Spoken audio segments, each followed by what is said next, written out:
Assalamu alaikum wa rahmatullahi wa barakatuh. Frères et sœurs en humanité, bienvenue sur votre chaîne Islam révélé, un espace où les vérités oubliées de notre din reprennent vie, où les mystères sacrés rencontrent la lumière du cœur. Ce que vous allez entendre aujourd'hui n'est pas une simple vidéo ni un contenu parmi d'autres. C'est un appel à l'âme, un frisson intérieur, un rappel d'un engagement divin que beaucoup ont oublié, mais qu'Allah n'a jamais effacé. La question est directe, bouleversante, dérangeante parfois, mais nécessaire. Le Mahdi est-il déjà né? Cette figure mystérieuse, prophétisée dans de nombreux hadiths, attendue par des cœurs désespérés, espérée par les opprimés, est-elle déjà entrée dans ce monde? Et si oui, où est-il? Que fait-il? Pourquoi ne s'est-il pas encore manifesté? Mais allons plus loin encore. Et si il était déjà près de toi, dans ta ville, dans ton pays, dans ton époque, marchant discrètement sans que personne ne sache? Et si ce monde si troublé, si violent, si injuste, était précisément le théâtre prévu par Allah pour sa venue? Et si tu faisais partie de ceux qui le reconnaîtront, ou au contraire, de ceux qui le rejetteront sans s'en rendre compte? Ce que nous allons te dévoiler ici n'est pas du sensationnalisme religieux. Ce n'est pas une vidéo pour faire peur, ni pour prédire des dates, comme certains le font. Non. C'est une exploration sincère, appuyée sur les textes du Coran, des hadiths authentiques, des témoignages spirituels profonds, des coïncidences de troublantes et des signes qui se multiplient sous nos yeux. Ce n'est pas une preuve mathématique, mais une cohérence divine, une invitation à ouvrir les yeux, mais surtout le cœur. Pourquoi cette question maintenant? Parce que nous vivons une époque unique. Jamais l'humanité n'a été aussi connectée, mais aussi déchirée. Jamais la fitna n'a été aussi répandue. Jamais l'injustice n'a autant paralysé les peuples.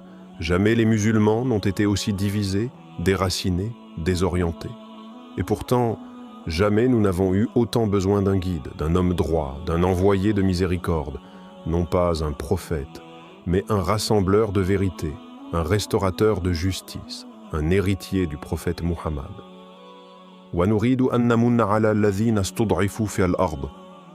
Et nous voulons accorder un avantage à ceux qui furent opprimés sur terre. Surat Al-Qasas, verset 5. Allah a promis dans le Coran que les opprimés seraient des relevés. Cette promesse est vivante et elle se manifestera. Mais elle passera par un homme, un commandé d'Allah, connu dans les récits sous le nom de Al-Mahdi.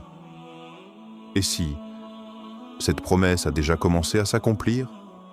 Et si le Mahdi était déjà né? Serais-tu prêt à l'accepter ou resterais-tu prisonnier de tes habitudes? Ce que tu vas découvrir dans cette vidéo va te surprendre. Voici les 3 grands axes que nous allons explorer avec toi. 1. Les preuves historiques.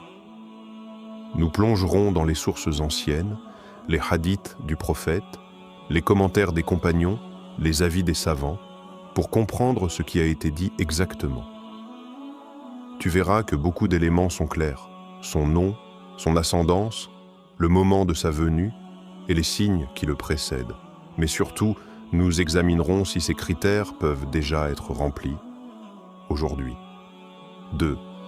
Les preuves spirituelles. Ici, on entre dans une dimension plus subtile, mais pas moins puissante.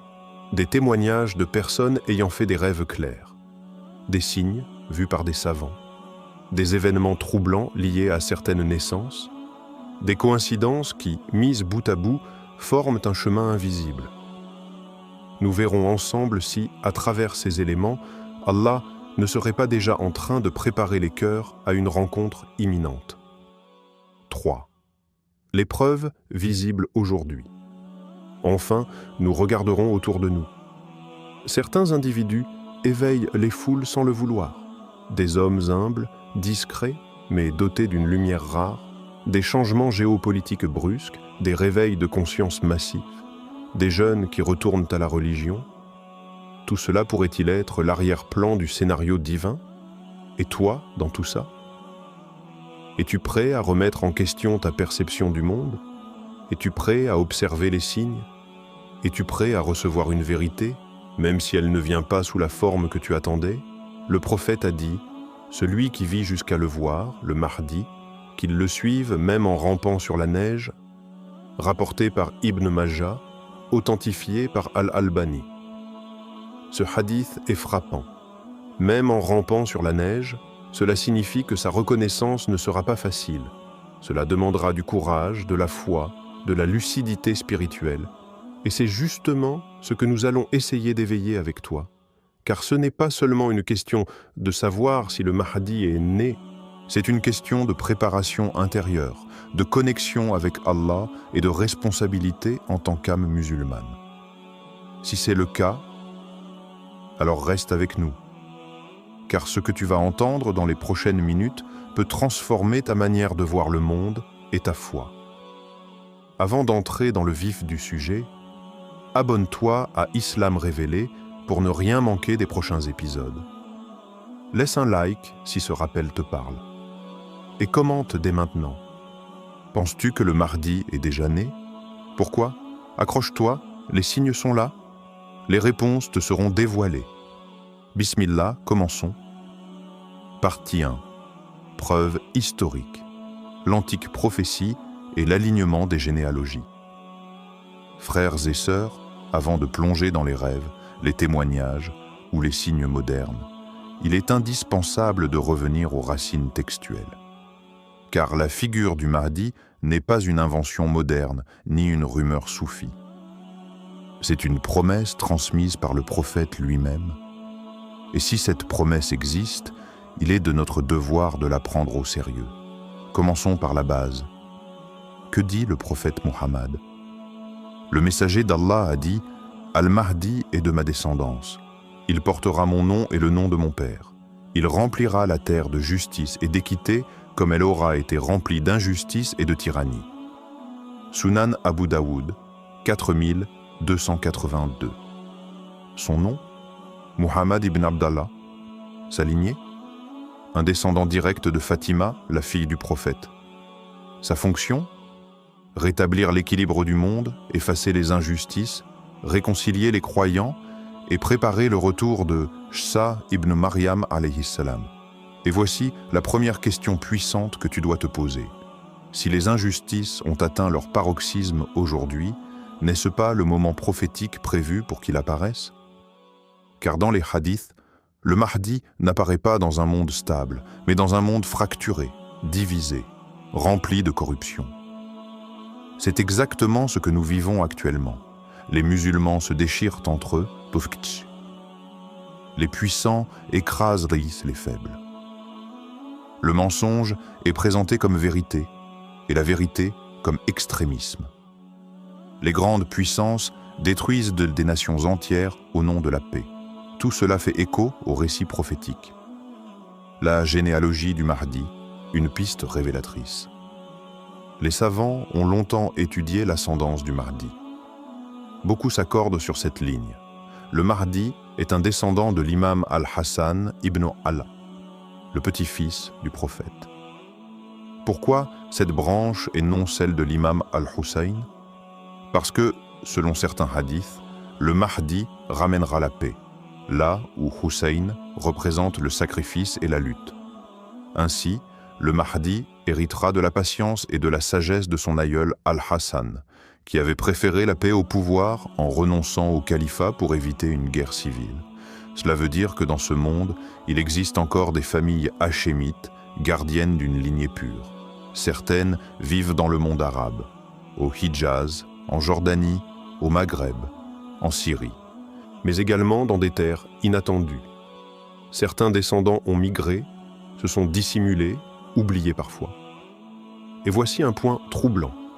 Des arbres généalogiques détaillés existent encore aujourd'hui, tenus par certaines familles très pieuses, qui préservent leur lignée en silence depuis plus de 14 siècles. Alors la question suivante devient brûlante. Et si une de ces familles avait vu naître un garçon humble, pieux, effacé, que personne ne soupçonne? Ce garçon pourrait être né dans l'ombre, élevé loin du pouvoir, protégé par une éducation stricte, purifié des excès du monde moderne.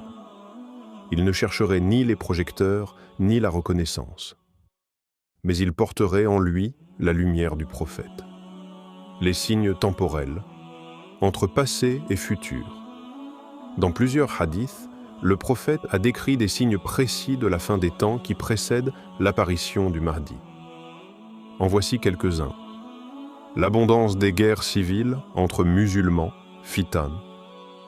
La domination des tyrans, les trahisons politiques, le retournement des valeurs morales, la dissimulation de la vérité religieuse, des tremblements de terre fréquents, l'apparition de la corruption dans les marchés, l'oppression des croyants sincères. Or, ces signes ne sont pas dans un futur lointain, ils sont notre quotidien. Ils sont le fil des actualités, le murmure des cœurs fatigués, l'écho des prières secrètes. Le monde n'attend plus un jour pour basculer, il a déjà basculé. Yuslihuhu Allahu fi laylas. Allah le rectifiera en une nuit, rapporté par Ahmad. Ce hadith est essentiel. Il nous dit que le Mahdi n'est pas quelqu'un qui se prépare publiquement, comme un prédicateur célèbre.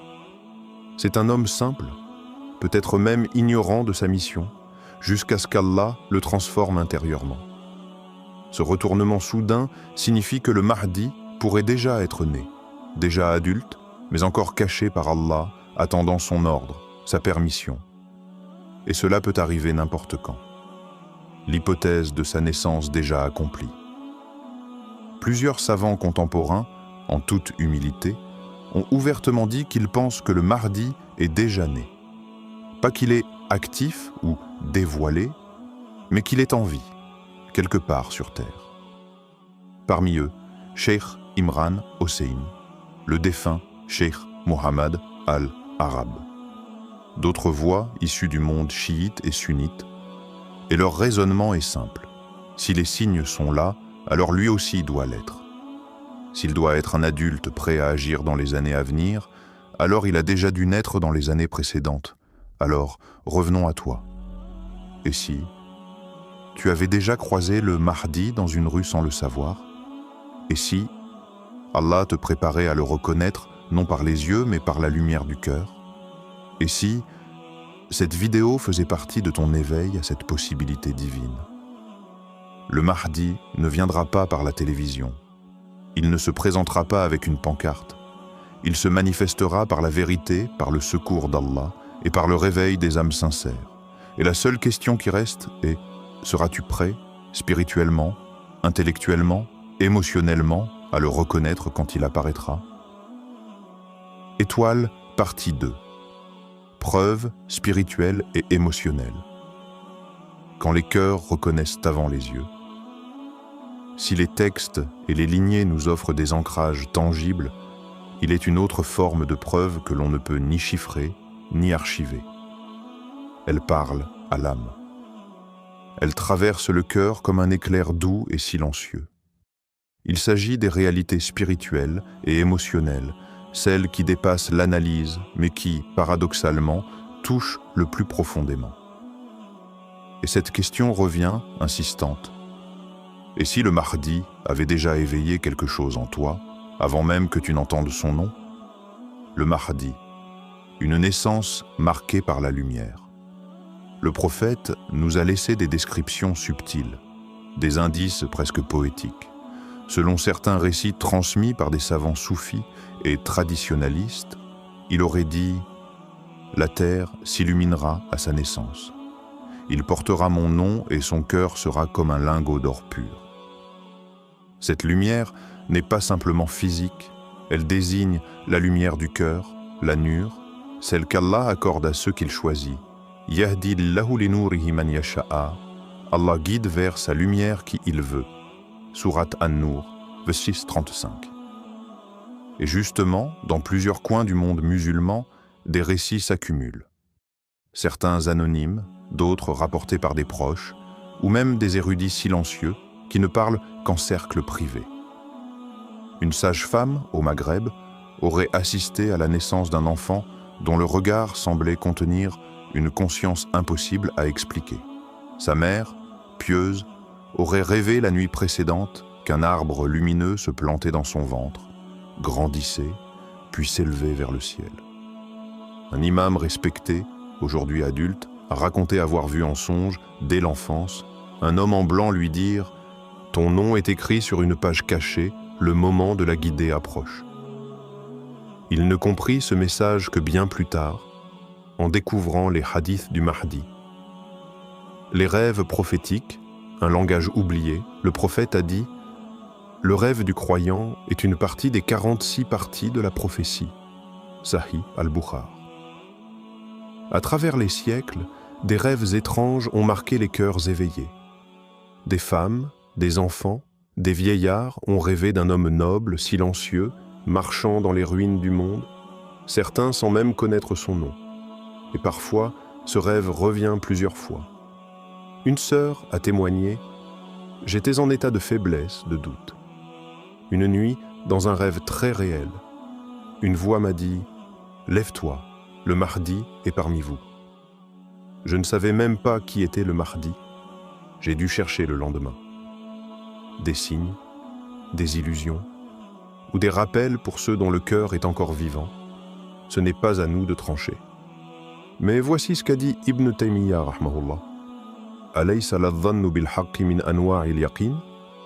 Le pressentiment en bien ne fait-il pas partie des formes de certitude? Lorsque ton cœur frémit sans explication, que tu entends un nom ou que tu vois un visage et qu'un frisson silencieux te parcourt, ce n'est pas à ignorer. L'intuition des âmes pures. Les enfants ressentent souvent ce que les adultes ont désappris. Et parfois, ce sont eux qui reconnaissent ce que nous ne voyons pas. Une enseignante rapporte qu'un jour, un garçon de 8 ans regarda le ciel et murmura « Quelque chose s'est réveillé dans l'Est ».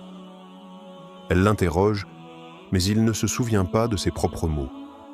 L'imam al-Sha'ran, rahmahullah, disait « Il y a des cœurs qui perçoivent l'odeur du futur, s'ils sont purifiés. Si cela est vrai, alors peut-être que les appels, les intuitions, les frissons que nous ressentons ne sont pas des coïncidences. Peut-être que l'âme reconnaît celui qu'elle devra suivre, même avant la rencontre. Réflexion personnelle. Maintenant, pose-toi honnêtement ces questions. As-tu déjà ressenti une attirance inexpliquée vers le sujet du Mahdi? As-tu déjà vu un rêve étrange lié à une figure lumineuse, guidante? As-tu déjà senti une vibration, une sorte de présence dans ton cœur en entendant ce nom? Ou bien, as-tu été secoué émotionnellement en entendant un verset qui parle de justice, de soulagement, de retour à Allah, comme si c'était un appel personnel? Ne rejette pas ces sentiments. Ils sont peut-être la réponse à une invocation ancienne de ton âme, ou à celle d'un ancêtre pieux qui a prié pour qu'un jour, dans sa lignée, quelqu'un reconnaisse la vérité. La foi, ce n'est pas seulement voir, c'est ressentir. Dans une époque où l'intellect est devenu roi, il est temps de réhabiliter la spiritualité comme moyen de connaissance. Le Mahdi n'aura pas besoin d'un trône ou d'un drapeau pour être reconnu. Ceux qui seront prêts le reconnaîtront par le cœur, avant même qu'il ne parle, avant même qu'il n'agisse, parce qu'en lui, il y aura une lumière ancienne que seuls les cœurs éveillés verront. Et toi, ton cœur est-il prêt à voir ce que les yeux ne voient pas encore? Partie 3. Preuve visible aujourd'hui. Aujourd'hui, des personnalités remontent à la surface, des érudits doux, cachés, apolitiques, bénis de connaissances prophétiques, à la fois discrets et respectés dans leur communauté. Ils partagent l'amour du Coran, de la justice, de la paix. Ils éveillent sans ostentation. Tout correspond aux descriptions prophétiques, sans gloire mondaine, sans appareil photo, sans théâtre. Un des signes majeurs, il n'y a aucune revendication publique. Il n'y a que des cœurs fragiles, prêts à se raccrocher, des communautés à qui il apporte espoir, mais pas de tribune mondiale. Certaines de ces figures portent les 4 caractères suivants. Nom prophétique, Mohamed ou Ahmad, parfois Muhammad Rashid ou Ahmad. Descendance hassanide vérifiée. Vie ascétique, sans ambition politique, respectée par vrais savants. Cette constellation suscite question. Es-tu prêt à reconnaître la sagesse divine masquée sous le voile de l'humilité? Es-tu prêt à soutenir un homme saint sans attache au pouvoir mondial? Es-tu prêt à accepter que la lumière authentique n'a pas besoin de projecteur? Conclusion. Frères et sœurs, nous avons traversé ensemble 3 volets de preuves: le texte prophétique, le ressenti spirituel et les traits visibles dans notre ère moderne. Ce chemin étrangement cohérent nous amène à une conclusion. Oui, le Mahdi pourrait très bien être parmi nous. Et si tu sens une lumière dans cette compréhension, c'est peut-être le début d'une nouvelle ère intérieure. Le prophète a dit « Celui qui reconnaît mon Mahdi aura la récompense de ceux qui m'ont suivi », rapporté par Al-Haytami. Mais avec grande lumière vient grande responsabilité. Suis-tu un nom? Ou suis-tu une âme? Cherches-tu l'homme? Ou l'islam, la justice, la vérité, la liberté spirituelle? Voici ce que je te propose dès aujourd'hui. Informe-toi avec honnêteté. Observe avec le cœur et l'esprit. Prière et doua, demande à Allah de te guider. Partage ce rappel. N'attends pas qu'une réalité spirituelle nous échappe. Rejoins la communauté Islam révélé. Abonne-toi pour approfondir d'autres signes prophétiques. Like si ce rappel a touché ton cœur. Commente. As-tu déjà ressenti ou vu une lueur dans ta foi qui pourrait correspondre à cela? Partage dans tes groupes. Une voix parmi nous peut être la clé du réveil d'un autre. Ô Allah, si le Mahdi est parmi nous, fais de nous ceux qui le reconnaissent, le soutiennent et se soulèvent avec justice. Ô Allah, guide notre cœur, illumine nos esprits, purifie nos intentions et transforme ce rappel en un acte concret. Ô Aman. Wassalamu alaykum wa rahmatullahi wa barakatuh.